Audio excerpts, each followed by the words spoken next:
Welcome to On Contact. Today we discuss the CIA's hacking of the global intelligence network with William Binney. Once you know everybody and what they're doing, what they're thinking, what they're planning, I mean, you have the opportunity to manipulate them any way you want by causing certain things to occur or making certain suggestions in certain areas, or, you know, just simply outright blackmail against them, or anything that you can leverage against them, or anything that they, against somebody they really care about. So you have an opportunity to do all of that. The Washington Post recently published a piece about a Swiss company, Crypto AG, that was actually owned by the U.S. Central Intelligence Agency and West German's intelligence agency. Crypto AG provided encryption services to over 100 governments worldwide for decades. Unbeknownst to those governments, the CIA had access to the encryption tools and could therefore read high-level, internal government correspondence from countries including France, Egypt, Venezuela, and many others. What this means is that at the highest levels of the U.S. government, including in the White House, every assassination, every act of ethnic cleansing, every disappearance of a dissident, every terrorist attack, every order to carry out torture, whether that took place in Guatemala or Saudi Arabia, was known by the United States. Joining me in the Washington studio to discuss these revelations is William Binney, a leading intelligence expert who worked at the National Security Agency for over 30 years. So, Bill, it is a great, fascinating story. Yeah. Were you aware of it when you? No, I wasn't. Okay. Actually, no. But I mean, it makes sense. I mean, it's standard procedure for intelligence agencies to try to get other countries to buy into their systems. Well, they did an amazing job. I think it was 123 countries, and they even made money on it, millions of dollars selling. Which went right back into the venture. But we're talking about some very dirty regimes. The Shah in Iran, the military dictatorships and juntas in Latin America, India, Pakistan, even the Vatican. That's how they managed to get Manuel Noriega. And there is, of course, this is what intelligence services do and why they were created and what they were meant to do. But it does make them morally complicit because they know things. They know about impending actions that will take a life or lives. I was talking to you before the show, I covered the war in Bosnia. To what extent, I don't know. But to what extent, potentially, did they know about the massacres at Srebrenica, 8,000 people killed? Talk a little bit about that kind of moral quandary that it puts not just the intelligence agency itself, but the U.S. government into. Well, I think this also, if you reflect back on World War II, I think the British did some similar kinds of things when they didn't want to compromise the fact that they were reading the Enigma encryption from the Nazis. So they let things happen that they could have otherwise stopped. Well, they lost whole British ships. I mean, they sacrificed British ships. That's right. And so I guess the idea is to make a value decision is what they're doing, but certainly something of this nature, I would think that they could have covered up with all kinds of other kinds of inputs and not really compromised the fact that they, in fact, were reading all these encrypted messages. So, although Reagan apparently exposed the Libyan. Well, yes, he did. That's one he did. Yes, that's true. That was the bombing at the Berlin discotheque. And then he got up in public and said, "Well, we read the correspondence from from the embassy in Berlin, and we know Gaddafi was behind." See, that's another point. If you notice that the countries that didn't buy into this encryption system, that was China, Russia, the people who knew better. Right. But the problem is, you see, they were also, to an extent, compromised by the communications from other embassies from other countries out to their home country. Right. So that's they make that point. That in fact, you may not know what the Chinese are saying through their encrypted devices, but you know what the Iranians are saying to the Chinese. And what the Chinese also say to them. They then in turn report back. So it gives us some insight into what the Chinese are thinking or planning. So. there's also that aspect. I mean, one of the things is, Yeah. and this kind of appalled the German intelligence, according to this article, is that in the United States, there really are no friends in the intelligence community. They spied on everyone. So, for instance, during the Falkland War, I was in Buenos Aires covering it for National Public Radio. They could read the Argentine devices. Yeah. And Argentina was not a hostile country to the United States, especially under the military junta, even though they had disappeared 30,000 of their own citizens, which they must have known about. Yeah, Sure. And you know, but they fed, so they could read the Argentine devices and were feeding it to the Brits who were sailing towards South Georgia and the Falkland Islands to retake them. Yep. I want to talk a little bit about the reach and duration of this global surveillance, because it was outside of China and Russia, it was almost everyone. Yeah, and it started in 1970, I think, is the start date for that. So it was from 1970 up to really recent times. So it's quite a bit of coverage. And how would you compare it to the revelations of Snowden? Do we have greater access, at least according to those revelations, than we did then? I think now we do, yes, because of the internet, because of the internet and the reach of the internet and the people who are communicating on the internet. Yeah, we have a much greater reach in terms of people, access to countries and so on, because they've implanted, you know, hardware and software in switches and servers and networks and computers around the world. I mean, at one point, some of the Snowden material said they had over 50,000 implants in the worldwide network. So you think that from at least what Snowden released, the reach is actually greater? Yes, I do, yeah. To what extent do you, coming out of the intelligence community, do you feel there is, I mean, let's talk about Argentina. So during the Dirty War, dissidents, trade union leaders, student activists, communists, Montoneros, they were all swept up and killed by the Argentine junta, by the military dictatorship, and yet we stood by and did nothing as they carried out one of the most egregious human, and later, of course, or earlier, we had seen Pinochet in '73, which again, they must have known completely about. To what extent do you feel there's a responsibility to step in moments like that? Or it is essentially these people, and we're talking about probably tens of thousands of people, are these people just going to be sacrificed for our national self-interest? Well, I always maintain that intelligence has to at least stand up for human rights worldwide. And they can do that in ways that will not compromise the sources and methods that they're using. But they're not actually trying to do that. That's the real problem. That they have the capacity to do it, they have the capability to do it without compromising what their sources are. So why aren't they doing it? I just don't understand that. I mean, but there's often a duplicity. Yeah. So I mean, I covered the wars in Central America. Whatever the murderous rampages were in El Salvador, they were dwarfed by Rios Montt and Guatemala. And so on the one hand, you have through intelligence gathering very hard evidence of egregious human rights violations, and yet this intelligence is sitting on your desk in the Oval Office or anywhere else. U.S. policy seeks to mask that evidence that it has, I mean, it often frankly denies it in order to support regimes. I mean, Rios Montt would be a good one, the Shah would be another. Yes. Yeah, I guess we have sold out human rights around the world, not just for, for regimes that will support us worldwide, but also for other regimes that perhaps we think need to be changed just see if they can get something better, or they have an opportunity to maybe institute another change. For example, Ukraine is a good one.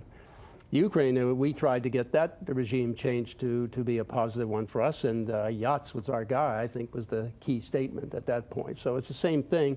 We attempted a coup there, just like there was a coup attempt here. Right. Same here, trying to get, so it's the intelligence agencies doing it in both cases, so.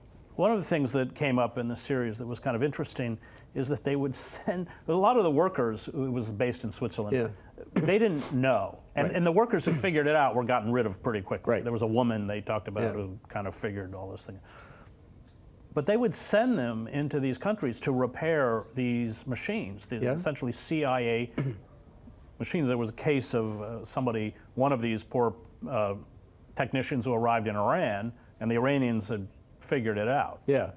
Well, I mean, that's their whole point. They don't consider the implications of, or necessarily the threats that might come to employees that they employ unwittingly, who have no idea what is really the background of the company they're working for, or what their motives are, or what they're really doing. I mean, it's just like the Congress here doesn't really know what the intelligence agencies are doing, even in our country. Right. So, you know, it's no different. I mean, this is a problem with intelligence agencies, and we need somehow to fix that. We had proposed to fix, you know, to President Obama in 2014, but he didn't take it up. I mean, it was to have a technical group to be able to go around to any agency and look at any database and any system they had to be able to verify what they're really doing. Because right now they can't do that, even today. Let's talk, because you design systems. Yeah. One of the things they talk about in the article is the evolution of from literally cranks. My father, as you know, was was a cryptographer in World War II, and they would carry these kind of very clumsy devices strapped to their legs, which could be the Germans could break down the encryption, but it took them a few hours, and this was used for troop movements. It was kind of a tactical thing. Right, so it was, by the time they broke it down, it was useless because they'd already moved. But there is this evolution within the system, and by the end, in a way, technology outpaces. Oh, always, yeah. You know, the ability of even this great enterprise that they've set up itself. Talk about that evolution. Well, it's a part, even in NSA, they faced that problem in the late 80s, early 90s, when the digital explosion was starting. They were behind the curve. Let me just interrupt, because they talk about, in the 60s, even earlier, electronic circuits. Sure, yeah. Going from vacuum tubes to printed circuits, yeah. So there were any technology advancement, you know, allowed greater capabilities and greater challenges, really, to the intelligence community. So they had to try to keep up with it. And it was really, the digital explosion was really the biggest one that I experienced when I was there. We're going to come back to that. Okay. When we come back, we'll continue our conversation about the CIA's encryption services with William Binney. Welcome back to On Contact. We continue our conversation about the CIA's encryption services with Bill Binney. So before the break, we talked about that shift to electronic circuits, and then take us from there. Well, from there, it basically went from the analog. The next major shift was from analog to digital, and in my experience, that's what I was in NSA at the time. But you know, it was the same thing. It really was. You were looking at the networks back in the analog days, and it was simply they shifted to digital. So you could really use the same techniques and approaches to solve problems in the digital world that you did in the analytic world, or in the analog world. But many people thought, oh, it's totally different. You know, you have to have new people and young people, and they lost that skill to be able to make that transition with the underlying principles of analysis of data. Period. It didn't. Well, one of the things that's interesting is that shift from in the mid '60s with electronic actually made it easier to read. Yeah. Because and actually, if you think about it, the internet makes it a lot easier now too. Because once you solve the system, you solved it for the world, because it's a standard. Right. You know, once you get through the standards, you have the entire world at your feet. You know, you can do anything you want to with it. That's why they're being so successful with this reach through across the internet with the Five Eyes and roughly 9 other countries, I think, that are participating with them in this bulk acquisition of data around the world. It does lend some credibility to the fear about Huawei, doesn't it? Oh yeah, oh yeah. Well, with 5G. Yeah, I mean, Huawei, you just have a little implant on every deployment. You have your own network. See, that's exactly what they want to do is prevent China from having the same thing that we did to the world. So that's all. To what extent do you just get overwhelmed with too much data? Well, see, that was the problem even in the 1990s. That's why we did the thin thread program inside NSA. Which you designed, I think, right? Yeah. Well, I had a good hand in it, yeah. I did the back half. Ed Loomis did the front half, which was acquiring data, and I did the back half, managing the data. But the whole idea was, even back then, I mean, the analysts were making pulls on their data, even with the really minor collection on the internet that they had at that time. It was still overloading the analysts. I mean, they get 10 to 50,000 items every day. And they'd sit there and they'd start going through and they'd come across something they had to report, to stop, do the report, and then come back to the data. It never made it through the entire day's data. Next day, a whole new set of data comes back in, same thing again. So the whole idea was how to filter it, how to look into the data without actually having to look at it to figure out what's important for the analyst to look at. And that's exactly what we designed in the thin thread. And that meant you could have privacy and security at the same time. That was the lie they told from the beginning. You had to give up privacy to get security. That's been a lie all along, and they know that. It's just that it didn't give them power over everybody because they didn't have data on everybody, and it didn't give them a budget to build a big empire because it costs a lot of money to do that. So you download, I mean, now which you blew the whistle on, yeah. for which you paid a pretty hefty price, but we're all monitored. Yep. And that's all this information is stored in perpetuity. Yep. And is it just stored in perpetuity the way the old Stalinist system was, so that when you want something on somebody, you just pull the file? Is that basically it? That's exactly what Director Mueller of the FBI testified to on the 30th of March of 2011 when he was testifying to the Senate Judiciary Committee on how to stop a future Fort Hood, a U.S. person becoming radicalized and killing people.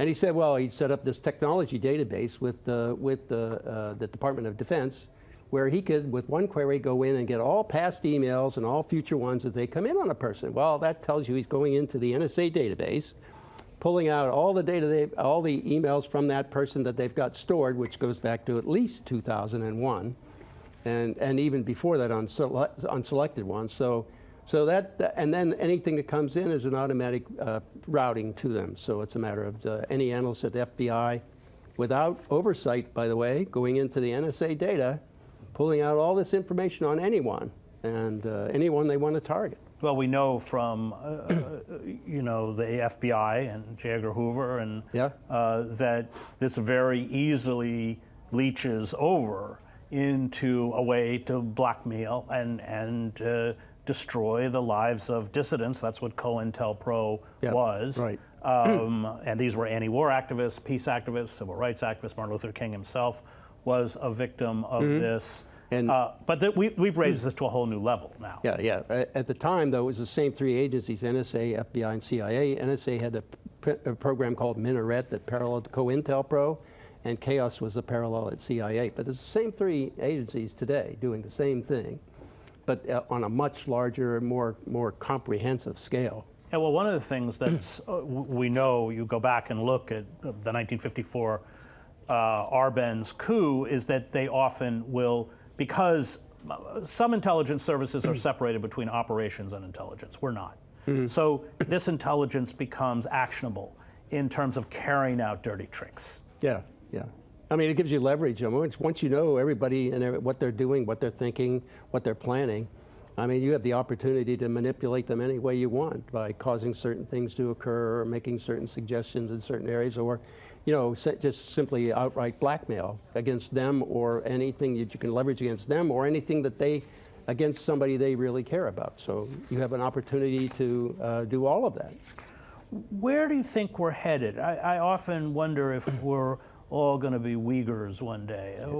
I mean, the Chinese, they're part of a couple steps ahead, but we're certainly moving in that direction. Yeah, especially with things like the Internet of Things, and also it gives them the opportunity to do any kind of thing, like using existing kinds of weapons to like the Cubans did in our embassy, or the Russians did with microwaves in our embassy in Moscow. They could do the same thing here with other people, and we have some people complaining that's in fact what is happening. So, explain what the microwave, how it works. Well, what it will do is give you certain microwave frequencies coming at you will burn your skin, and actually burn it down to a certain depth. So, and it goes through walls. Yep, and it can. Yes, it can go through walls. But they also have, you know, other kinds of laser type things that can be even more intense. So, and they can use infrared to find out where you are and follow you inside your building. Those kinds of things, yeah. Well, we all carry our own tracking devices. Yeah, with the phones for and the everything. NSA, and we pay for the privilege. Yes, we do, and we pay also for them to spy on us. So you have, but with the Uyghurs, you've got all this facial recognition technology. Many of these IA companies come out of Silicon Valley. Is that where you see all this? Yeah, and I see it because in NSA there's a program called Treasure Map. That program's intent is to track every device on the network worldwide every minute of every day where it is. So that's using GPS for your cell phones and computers and so on. But also you can marry that up with all the cameras that exist in the world, and if you can tap into them, you can see where somebody is and get their face from that picture. And if you have locations that you have video on for at least three different videos, you can find the common face. In that case, because you can get down to a foot or two. So in that point, you can then start mapping all the faces with all the data you have against that person, the phone numbers and the computers numbers and so on. And so that then get all the other devices feeding you from the Internet of Things, if you will, and you get to see everything around that person. Which you can't turn off. We think we can turn off our computer. No, we can't. We can't. No, that's right. It may look like it's off, but it's not off. No, that's right. That's right. What kind of a world are we creating? I mean, there's no oversight, there's no control. This is secret government. Yeah. Whatever you think about Trump, there is a deep state. This is it. The few times the legislative body like Feinstein have tried to, boy, they came for her. I mean, there doesn't seem to be any control at this point. Yeah, and that's what we whistleblowers have been arguing about, that all of this needs to come under control. We tried to make a suggestion to government as to how to do that, but it needs to be, we really need to have some people held accountable legally and in criminal court for the actions they've done so far. If we don't do that, then this thing is just going to continue. I mean, we have to hold them accountable in criminal court and put them in jail, really, for what the crimes they've committed. One of the things that I find fascinating, you have figures like Clapper, Brennan, former high intelligence officials, who, for whatever you think about Trump, have mounted a public campaign on behalf of the intelligence community. They moved into a political assault machine against the White House. And one has to suspect that they are speaking on behalf of these organizations. Well, there's another whistleblower coming out. I don't know if you've not too much attention been paid to it. He ran a program called The Hammer out of CIA, and it was set up by Clapper and Brennan, according to the whistleblower. And the primary target for that was the Trump campaign, and even Trump before the campaign, as well as the president after the campaign. So this was set up separate so that they could do from CIA, inside CIA, so that they could do it and get away with it without having any record in any other agency of the government. So this was a secret, separate program set up by CIA, Clapper and Brennan to do this kind of thing. This is what the whistleblower is saying.